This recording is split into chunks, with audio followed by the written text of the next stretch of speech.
Hello po mga kalingap, welcome back to our channel.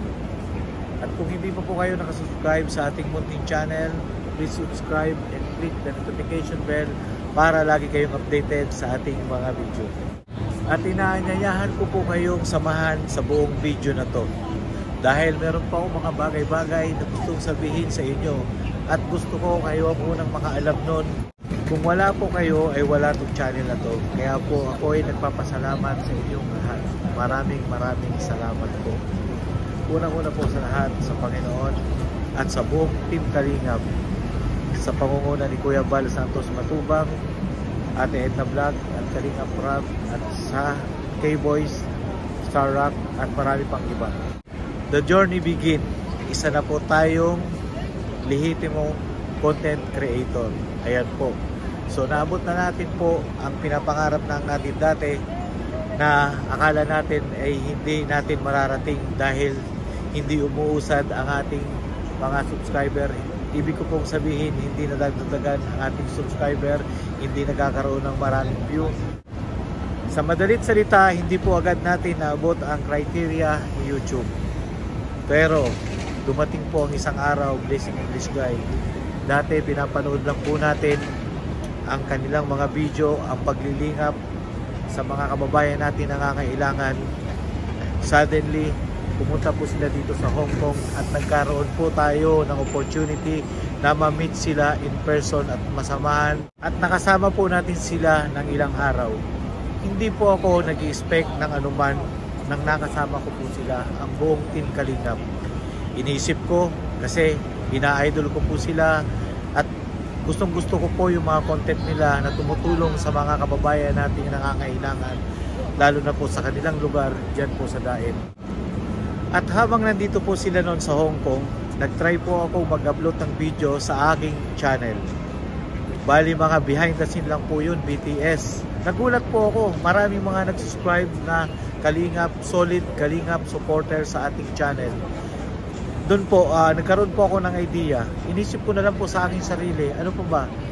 Mag-upload pa ba ako o itutuloy ko ang pagiging content creator na dati pinapangarap ko lang at gusto ko rin parisan ang mga ginagawa ng mga ina-idolize natin na mga charity vlogger dyan sa Pilipinas. Isa na nga po ang Team Kalingap na napakarami ng natulungan na mga kababayan nating nangangailangan, nakapuspalan.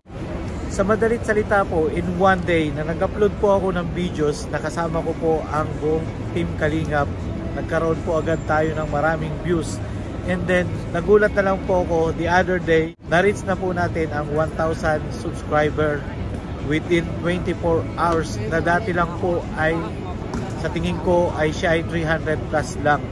So, sobrang natuwa po ako noon at wala na po akong hinihiling noon kung hindi na maabot ko na lang yung watch hour. At hindi po ako humihingi ng kapalit. That time, nakasama ko po ang buong Team Kalingap nung nagpunta po sila dito sa Hong Kong hanggang ihatid po namin sila sa airport ng mga kasama ko na OFW Kalingap supporter dito sa Hong Kong.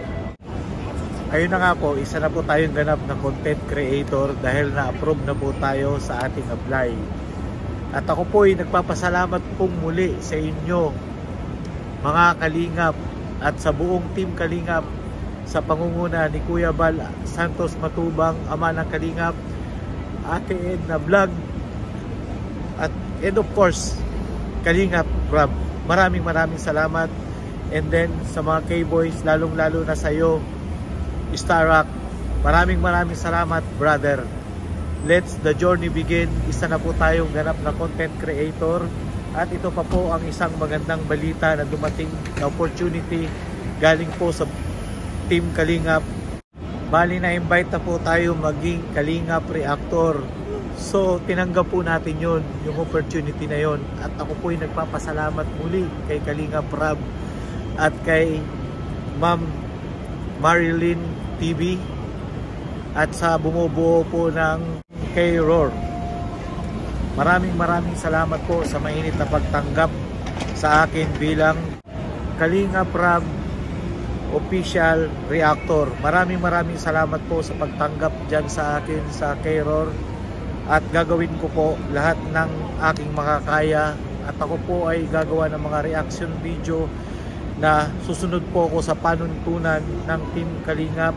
At muli po ako'y nagpapasalamat sa buong Team Kalingap, sa pangunguna ni Kuya Bal Santos Matubang, Ate Edna Vlog, Kalingap Rob, at sa buong K-Boys, Star Rock TV. Maraming salamat bro. At sa bumubuo ng K-Roar, kay Ma'am Marilyn TV, maraming salamat ma'am. At ako po ay susunod sa panuntunan kung ano po yung guidelines na pinapatupad sa pagiging reactor po ng Kalingap. Maraming salamat po. Sana po dumating po ang araw, maging bahagi rin po tayo ng mga paglilingap sa mga kababayan natin nangangailangan, lalong-lalo na po sa mga pabahay na tinutulungan po ng buong Team Kalingap. Maraming salamat po talaga sa lahat po ng Kalingap supporter, sa lahat po na nag-subscribe sa ating channel. Maraming salamat po sa inyong lahat. At sa mga kasamahan ko po dito na OFW, Hong Kong Kalingap supporter, maraming salamat sa iyo, Cyril, kay Rina, Megs Vlog, at sa mga kasama ko, at sa inyo pong lahat, pasensya na po kayo at kung hindi ko kayo nabanggit, alam nyo na po yun. Ang pasasalamat ko po ay buong puso na nanggaling sa aking puso, at maraming salamat pong muli sa inyong tiwala sa akin, lalo na po sa Team Kalingap. Maraming salamat po sa inyong lahat. Maraming salamat po sa pagsama nyo sa akin sa buong video na to. At ito po ang inyong aabangan. Ito po at marami pang iba tayong gagawing reaction video sa Kalingap Rob Official Reactor. Maraming salamat po muli sa inyong lahat. Sa inyo pong lahat na nag-subscribe sa aking channel. Maraming salamat po sa bumubuo ng Team Kalingap sa pangunguna ni Kuya Bal Santos Matubang, ama ng Kalingap, Ate Edna Vlog at Kalingap Rob. Maraming salamat po. Ayan, shoutout po mga Kalingap, supportan niyo po Marinduque Mugdala. Ayun, napakabait po kasi siya po nag-assist sa amin dito. Solid. You're welcome Kalingap Rob. Napaka-solid mo, napakabait. Thank you po. Yan.